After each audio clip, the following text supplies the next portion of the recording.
We are looking at how to pronounce this name, as well as how to say more interesting and related names as well, so make sure to stay tuned and consider subscribing for more learning.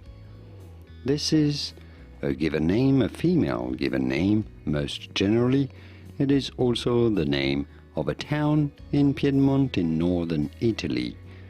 And there are different meanings as well. There is a Bolivian movement named after it, and also a new Scottish party that is called that way. So how do you go about pronouncing it? In Italian, for reference, it is said as Alba, Alba, and it means white, by the way. As a name, in English, it is generally said as Alba, Alba. Pretty straightforward once you know. Alba, and now you know. Here are more videos on how to pronounce more interesting names whose pronunciations aren't exactly always obvious.